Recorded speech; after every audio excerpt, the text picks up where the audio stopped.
ሰላም ጤና ይስጥልን የተከበራችሁ የጨፌ ሚዲያ ተከታታዮቻችን ለሰዓቱ የያዝናቸውን ዜናዎች ይዘንላችሁ ቀርበናል። እስከ መጨረሻ አብራችሁን እንድትቆዩ እየጋበዝን አሁን ወደ ዜናዎቹ እናልፋለን።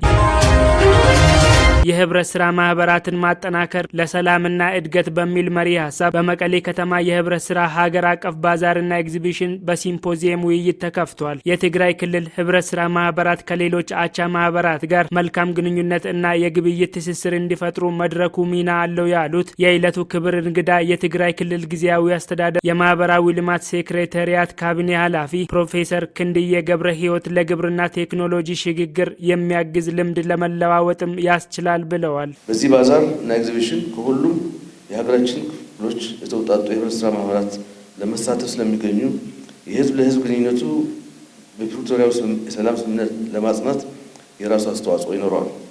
የክልሉን የአቅርቦት ችግር በመቅረፍ ረገድም ከፍተኛ ሚና ይጫወታል ብለን እንጠብቃለን። የክልሉ ህብረት ስራ ማህበራት ከሌሎች ክልሎች አቻ ህብረት ስራ ማህበራት ዘላቂ የገበያ ትስስር እንዲፈጥሩና ተሞክሮ እንዲለዋወጡም ያግዛል። የእርሻ መሳሪያዎች በማስተዋወቅ ግብርናን ለማዘመን ለሚደረጉ ጥረትም ደጋፊ ሚና ይኖራል። በመጨረሻም የህብረት ስራ ማህበራት ዘላቂ የፋይናንስ ትስስር እንዲፈጥሩ ያግዛቸዋል።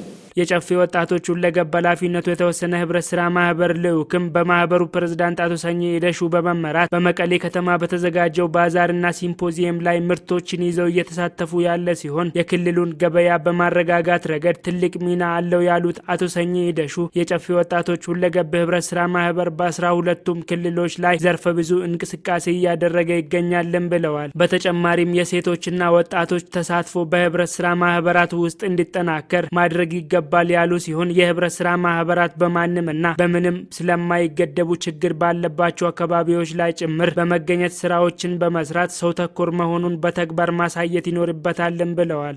በኢትዮጵያ የህብረት ስራ ኮሚሽን የተደራጀ ማህበር ነው። ማህበሩ 12ቱም ክልል ላይ ነው የሚንቀሳቀሰው። ክልል ስንል ትግራይን ጨምሮ ማለት ነው። ወጣትን በደንብ ብታማክሉ በኮኦፐሬቲቭ ላይ ወጣትና ሴቶች ላይ አጠናክራችሁ ብትሰሩ ሌሎች አታስፈልጉም አይደለም፣ ጎልማሳ እናስፈልግም አይደለም። ይበልጥ ግን ልታተኩሩበት የሚገባ ኮኦፐሬቲቭ ነው። ምክንያቱም ኮኦፐሬቲቭ ህብረት ስራ ላይ ወጣትን ላይ ከተሰራ ሰውኛን የሚሸት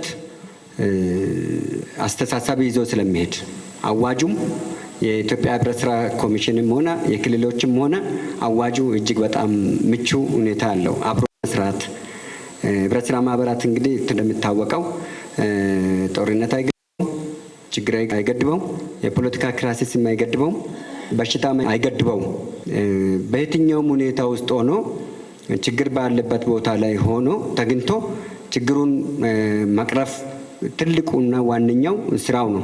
ለምሳሌ ለዚህ ፕሮግራም ብለን እኛ ለ7 ቀን እዚህ የሚቆየው ብለን እንደ ጨፌ ጤፍ፣ ሽንኩርት፣ በርበሬ፣ ተልባ የተለያየ ከወቅቱ ጋር የሚሄዱት እንደጀመርነው ሁሉ ህብረት ስራ ማህበራትን ከዚህ ካጠነካክራችሁ ማህበራቶችን ካጠነካክራችሁ ከክልሎች ጋር ከመጣን ጋር ካተሳሰራችሁ እናንተ አስፈላጊ የሆኑ ቴክኒካል ድጋፍ ካደረጋችሁለት የትራንስፖርት ድጋፍ ካደረጋችሁለት እነኛ ማህበራቶች ከያለንበት ክልሎች ካሉበት ብራንቾቻችን የኃይል እጥረቶችን እንዲቀረፍ ማድረግ ይቻላል።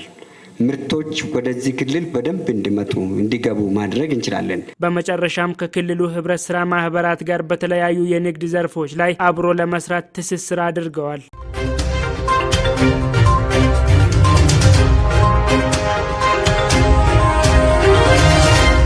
ውድና የተከበራችሁ የጨፌ ሚዲያ ተከታታዮቻችን ለሰዓቱ የያዝናቸው ዜናዎች ይህንን ይመስሉ ነበር። አብራችሁን ስለቆያችሁ እናመሰግናለን። ከቀሪ የጨፌ ሚዲያ ፕሮግራሞች ጋር መልካም ቆይታ